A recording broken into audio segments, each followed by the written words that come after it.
کیا آپ نے کبھی محسوس کیا کہ آپ برسوں سے دعا کر رہے ہیں لیکن حالات نہیں بدل رہے؟ کیا آپ کے دل میں کبھی یہ خیال آیا کہ شاید میری دعا قبول ہی نہیں ہو رہی؟ آخر دعا میں وہ تاثیر کیوں نہیں آ رہی جس کی ہمیں امید ہے؟ آج ہم اسی اہم موضوع پر بات کریں گے کہ دعا میں برکت کیسے لائی جاتی ہے۔ الحمدللہ رب العالمین والصلاة والسلام علی سید الرسل وخاتم الانبیاء والمرسلین والحمدللہ رب العالمین۔ بسم اللہ الرحمن الرحیم۔ وقال ربکم ادعونی استجب لکم۔ تمہارا رب فرماتا ہے مجھے پکارو میں تمہاری دعا قبول کروں گا۔ یہ اللہ سبحانہ و تعالیٰ کا وعدہ ہے اور اللہ سبحانہ و تعالیٰ کا وعدہ سچا ہے۔ تو یہ سوال ہے کہ پھر کمی کہاں رہ جاتی ہے؟ حضور اکرم صلی اللہ علیہ وسلم نے فرمایا جس کا مفہوم یہ ہے کہ بندہ دعا کرتا ہے اور اس کی دعا 3 طریقوں سے قبول ہوتی ہے۔ یا تو اسے وہ چیز فوراً دے دی جاتی ہے، یا اس کے بدلے کوئی مصیبت ٹال دی جاتی ہے، یا اس کے لیے ذخیرہ آخرت کر دیا جاتا ہے۔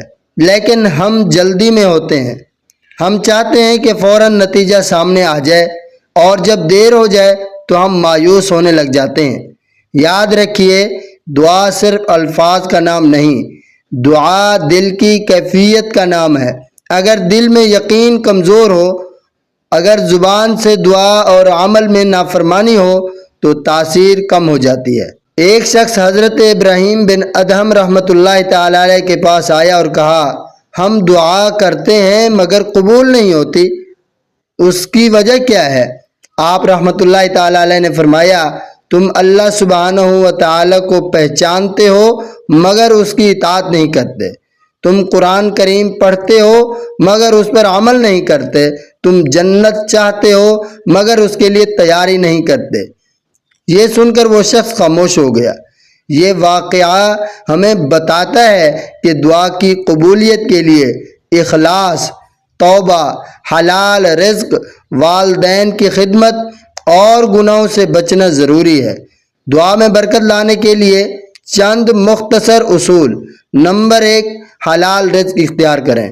نمبر 2 گناہوں سے سچی توبہ کریں۔ نمبر 3 دعا سے پہلے درود شریف پڑھیں۔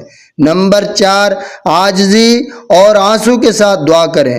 نمبر 5 صبر کریں اور جلدی مایوس نہ ہوں۔